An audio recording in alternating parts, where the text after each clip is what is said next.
wabarakatuh. Perkenalkan, nama saya Sarah Ayumi dengan NIM D1A022579. Di sini saya akan membuat video untuk memenuhi tugas saya di mata kuliah Hukum Acara Mahkamah Konstitusi tentang amicus curiae.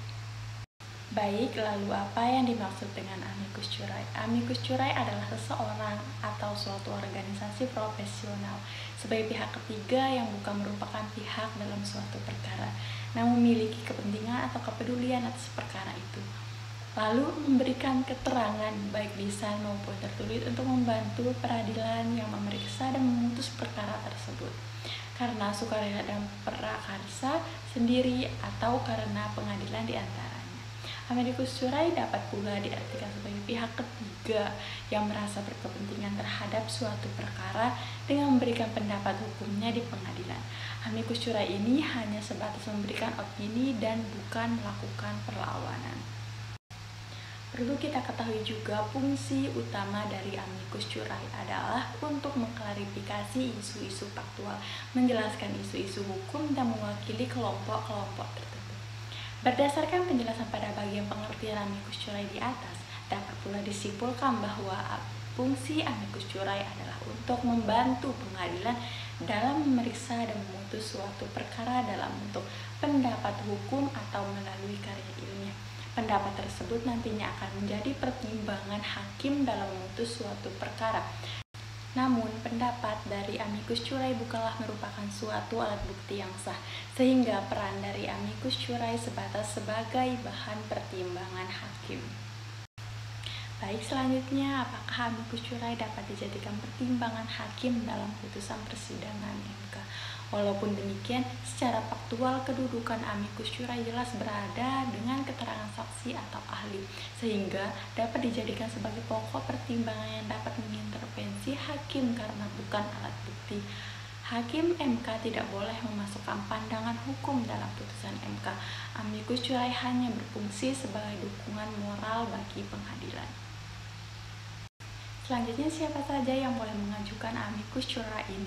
Yang boleh mengajukan amicus curiae adalah yang bukan pihak yang berperkara, yakni siapa saja atau siapapun, baik itu dari kubu yang mendukung pihak pemohon ataupun termohon, maupun pihak terkait, dan boleh mengirimkan amicus curiae. Seperti pada perkara PHPU, MK telah menerima 48 pengajuan amicus curiae terhadap perkara PHPU Presiden dan Wakil Presiden tahun 2024, baik disampaikan secara langsung kepada perwakilan MK, surat elektronik atau email maupun pos. Yang terakhir adalah dasar hukum amicus curiae. Amicus curiae memang tidak secara tegas diatur dalam peraturan perundang-undangan di Indonesia. Akan tetapi, keberadaan amicus curiae dapat disandarkan pada pasal 5 ayat 1 kekuasaan kehakiman yang berbunyi, hakim dan hakim konstitusi wajib menggali, mengikuti, dan memahami nilai-nilai hukum dan rasa keadilan yang hidup dalam masyarakat. Lebih lanjut, dalam penjelasan pasal 5 ayat 1 Undang-Undang Kekuasaan Kehakiman dinyatakan bahwa ketentuan tersebut dimaksudkan agar putusan hakim dan hakim konstitusi sesuai dengan hukum dan rasa keadilan masyarakat.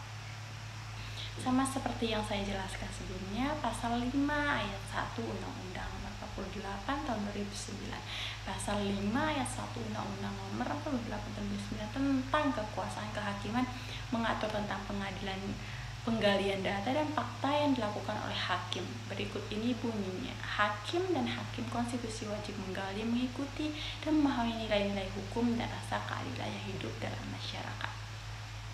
Pasal 14 Peraturan Mahkamah Konstitusi. Pasal 14 Peraturan Mahkamah Konstitusi nomor 6 PMK 2005 mendukung landasan hukum poin pertama.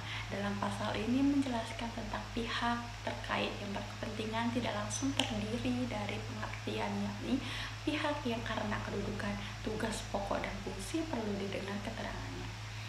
Pihak yang perlu didengar keterangannya sebagai ada infordum, yakni pihak yang hak dan kewenangannya tidak secara langsung terpengaruh oleh pokok permohonan, tapi karena kepedulian tinggi terhadap pemohon. Yang terakhir yakni pasal 180 ayat 1 KUHP Undang-Undang Nomor 8 Tahun 1981. Pasal 180 ayat 1 KUHP Undang-Undang